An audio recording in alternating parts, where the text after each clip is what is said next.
Reflections with theologian Father James Bacik, campus minister at the University of Toledo.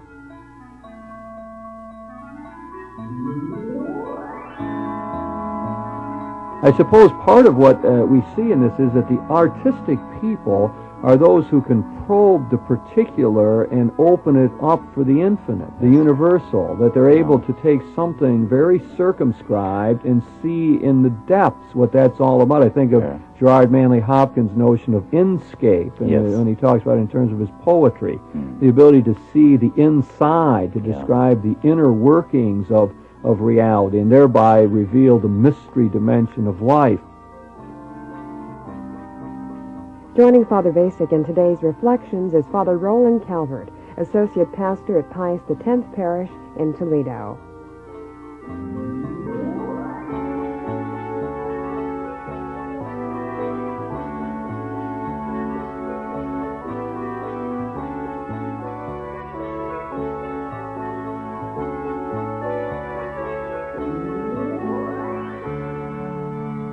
Today's Reflections focuses on the topic of El Greco of Toledo.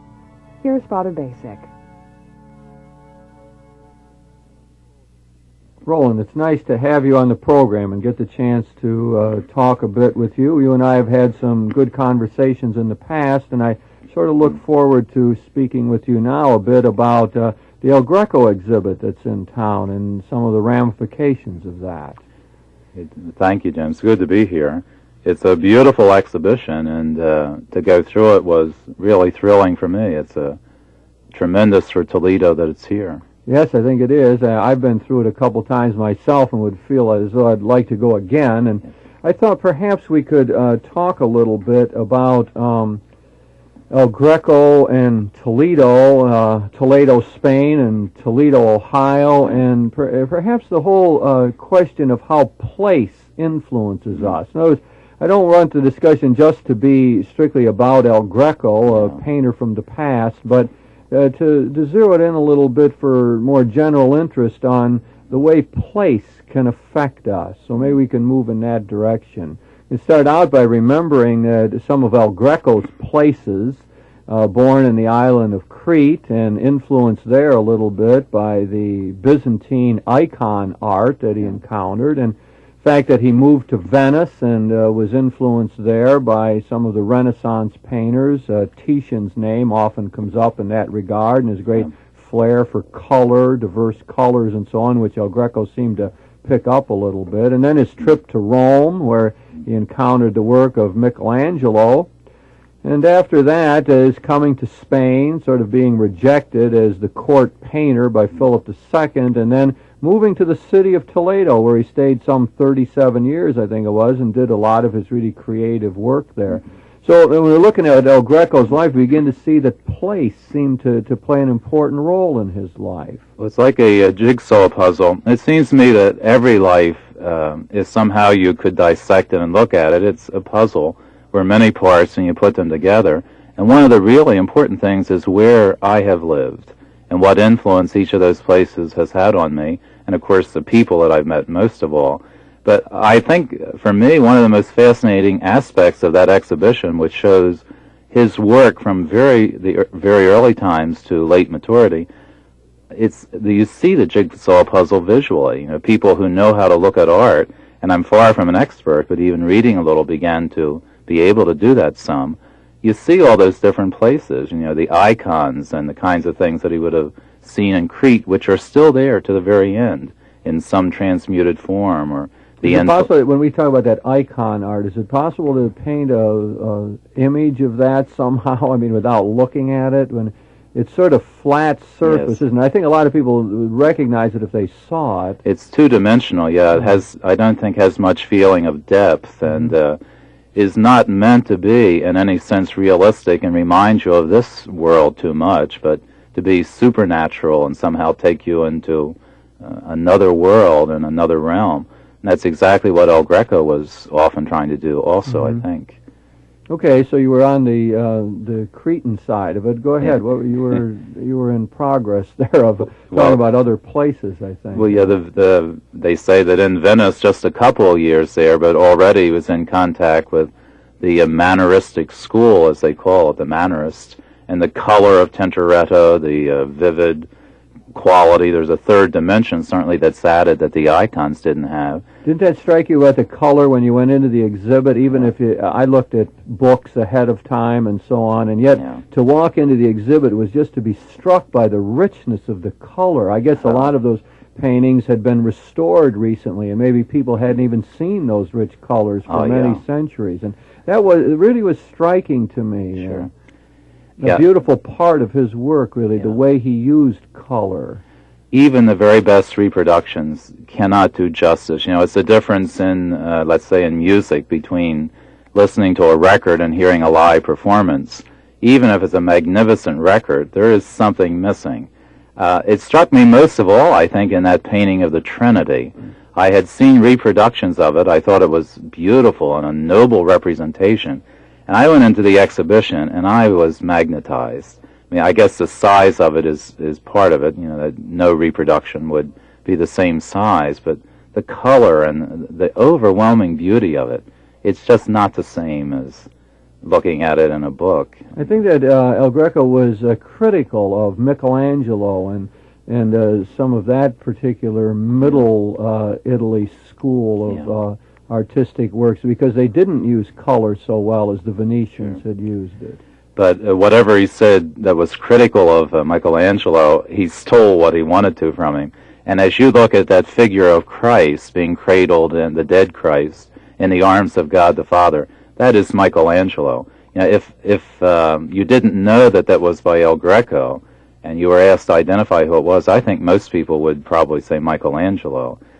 So he stole from him, I mean, even if he did criticize him in some ways. I think he did admit that in places, too. I guess it's mostly those heroic figures, isn't it? The large-scale body and the tremendous ability to paint the human form that makes us think of Michelangelo.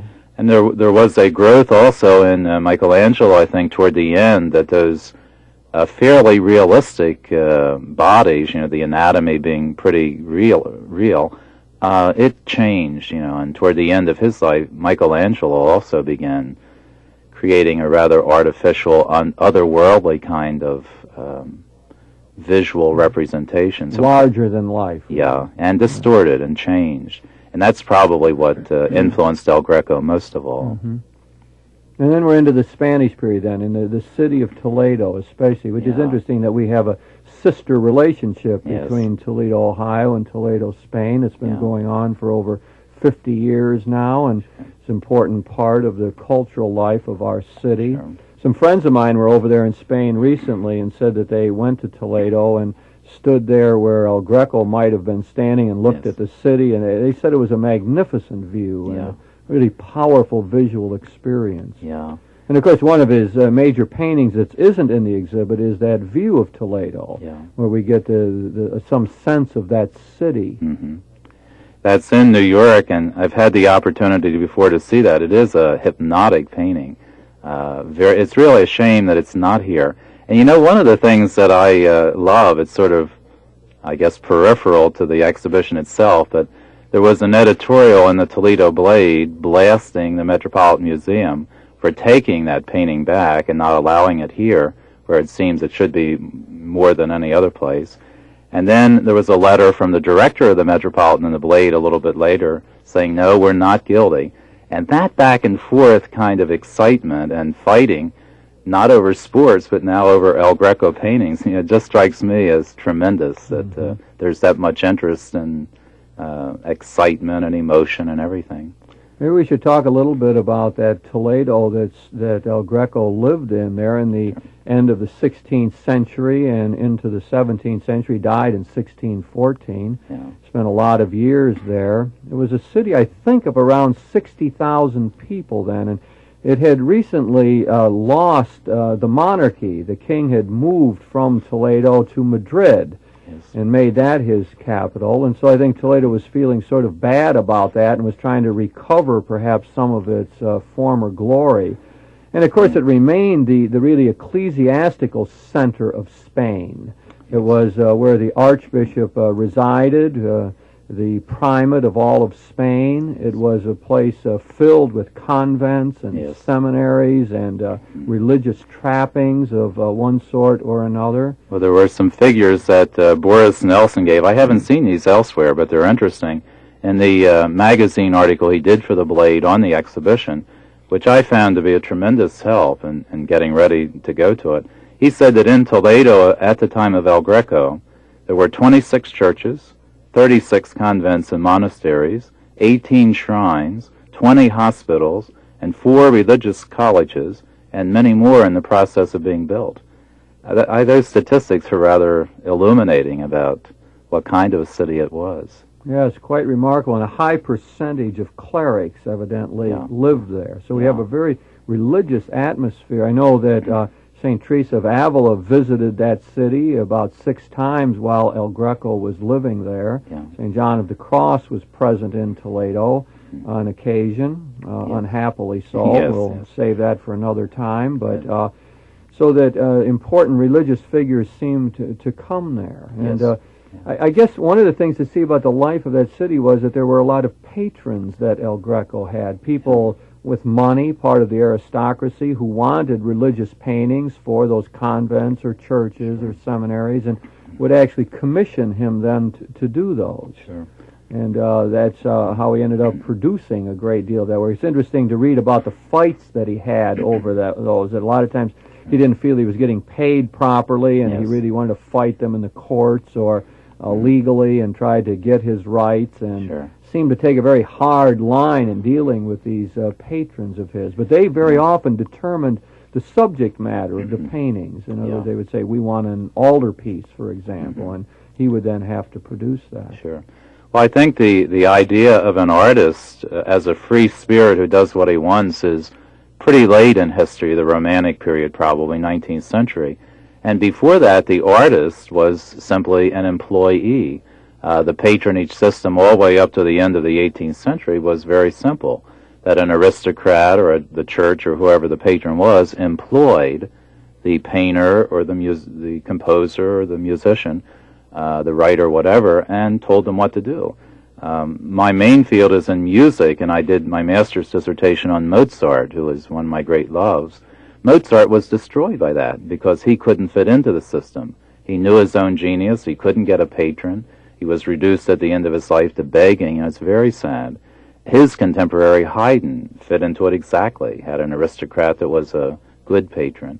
And El Greco apparently had his troubles. He fought like heck with the lawsuits, but had enough luck and genius to get the right patrons and paint a lot of great paintings. It's interesting that El Greco did live in luxury at times in Toledo. It seemed he had a great deal of money on occasion and spent it lavishly, lived well, and they speak about him having an orchestra ready to play during his meals and so on. And then on other occasion, it appears he couldn't pay his bills. And so I suppose that went with the ebb and flow of the artistic market and the way he was getting paid by his patrons and so on. Sure.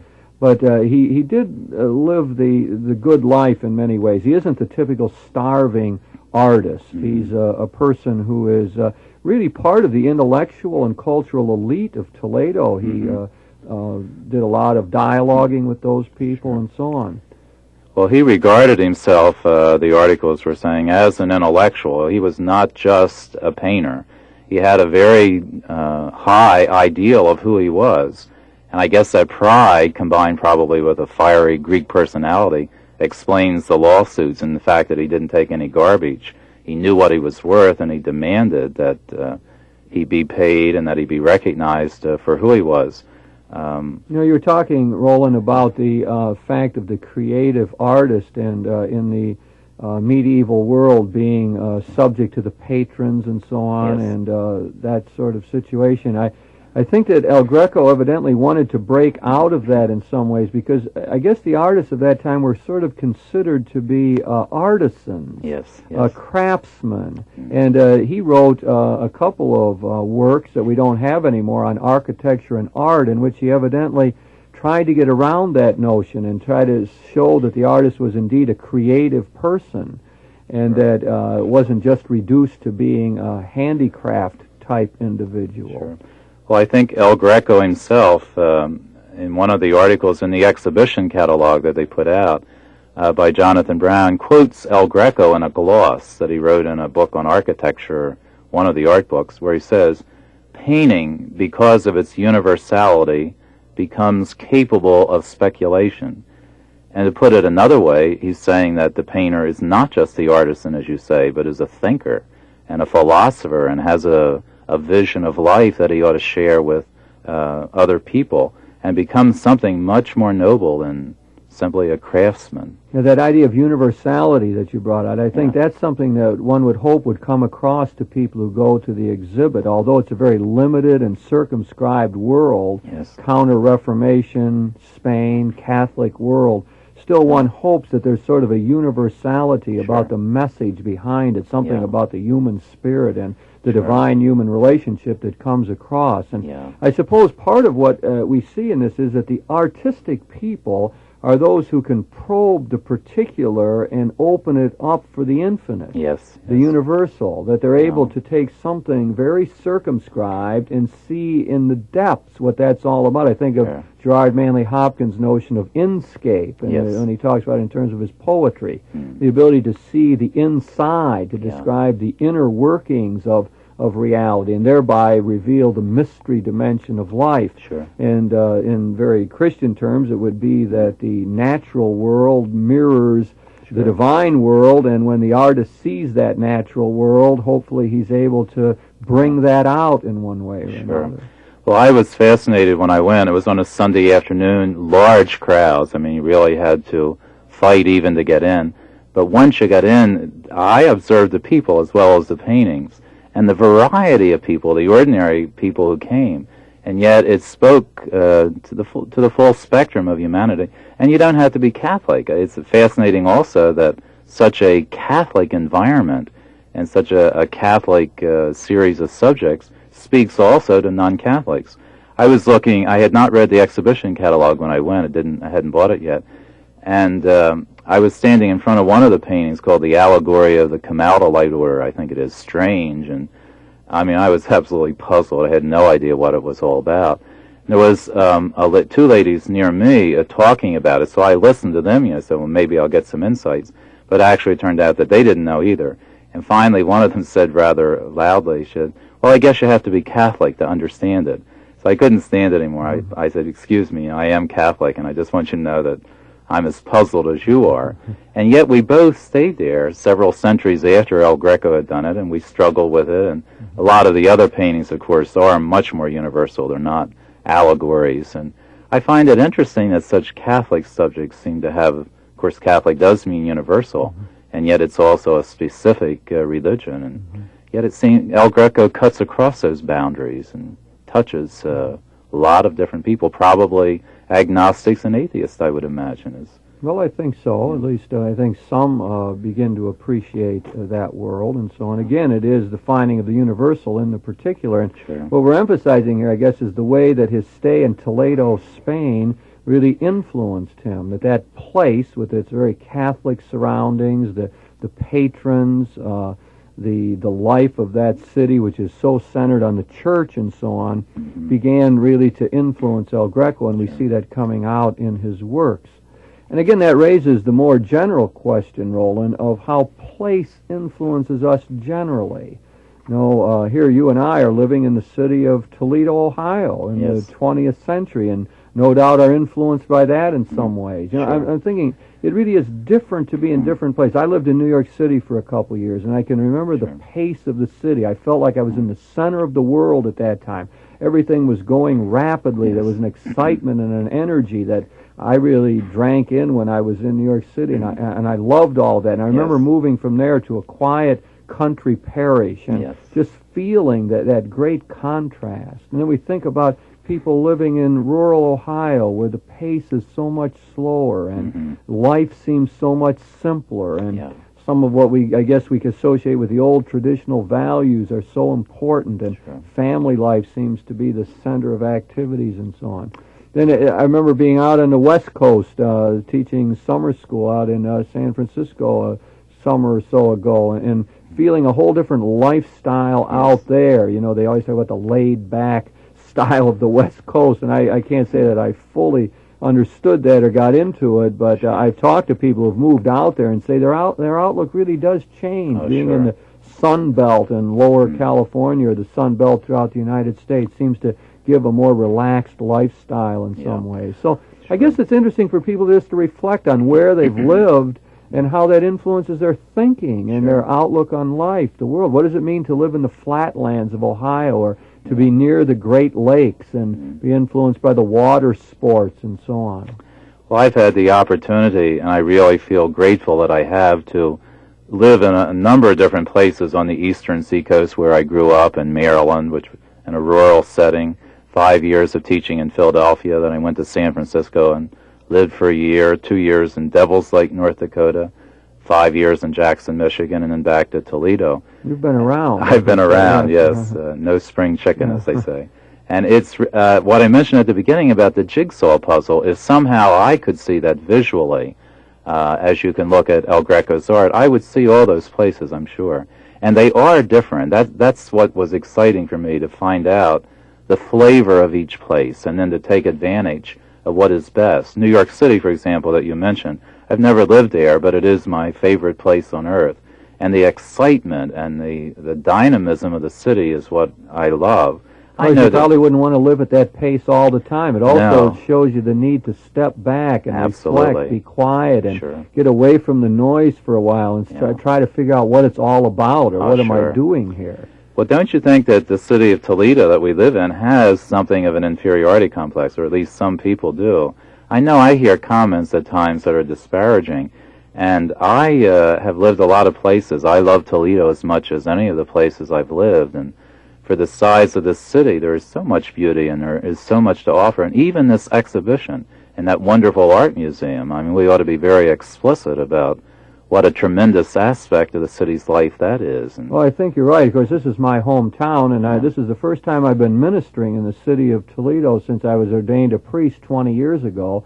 And there really is an excitement about being back here in this particular time. I think when we think of the job that Roger Mandel has done in getting this exhibit to our city, it's a real tribute. You know, you think now of something like the Seagate area down on the river and the magnificent new OI building and the art gallery that's on the first floor there and that magnificent granite sculptured fountain that we have. I think it's really a beautiful spot. You sort of feel proud to take people there. I know I was visited by one of the professors from University of Oxford, and I really took great delight in taking him to the art museum and showing him that, and he was so impressed with it and said, you know, it was one of the finest ones that he had ever seen.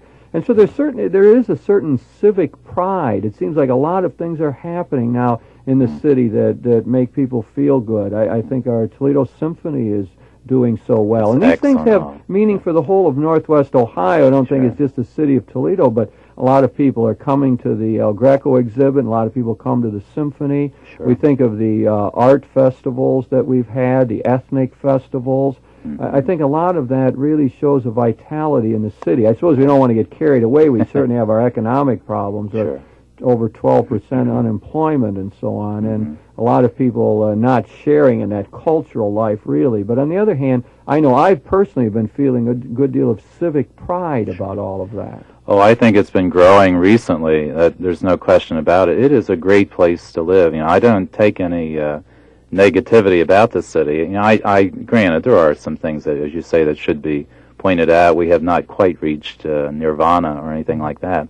But it's a beautiful place to live, and that the positive things ought to be emphasized. I wonder how it specifically shapes our outlook on things. I'm really not sure of that. I'd like to be more in touch with that. I remember someone writing a piece for me one time about the flatlands, the fact that one was living in that kind of area. I know people who live in hills or in the mountains, you know, find it terribly difficult to deal with the flatlands. I don't know what that does to our psyche. Maybe the fact that it's sort of a medium-sized city has something to do with it. It's certainly not the same as living in Detroit or Chicago or New York or L.A. Those places have a different character. Maybe people feel a little safer here or a little, maybe the pace is just a little more relaxed.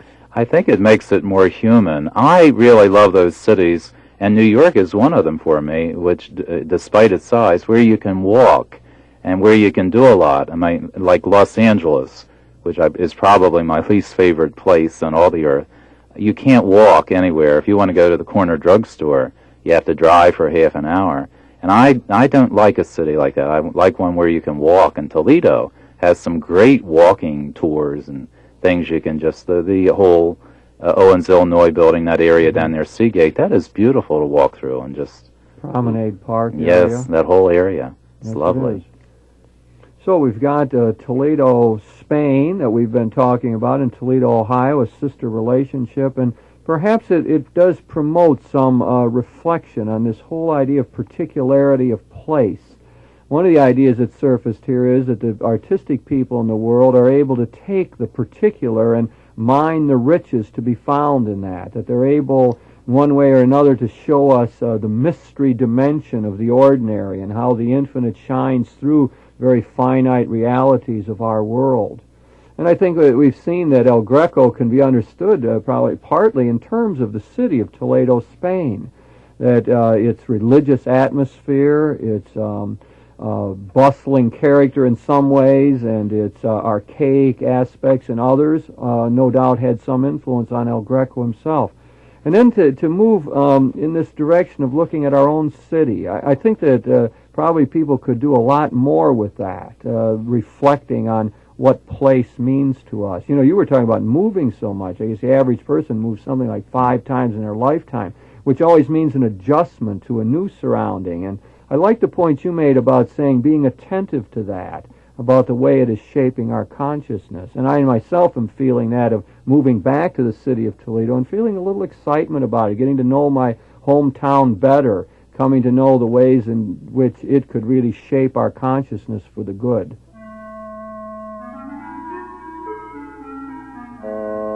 You've been listening to Reflections with your host, theologian Father James Bacik, campus minister at the University of Toledo.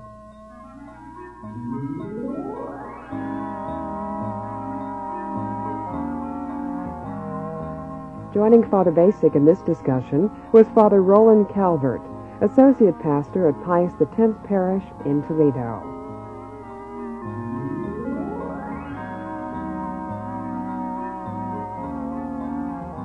The topic of this week's Reflections was El Greco of Toledo. If you have any questions about today's program or any ideas for topics you'd like to hear discussed, please write to Reflections in care of WLQR, Toledo, Ohio, 43623. Produced in the studios of WLQR, Reflections is directed by Mary Beth Kirchner.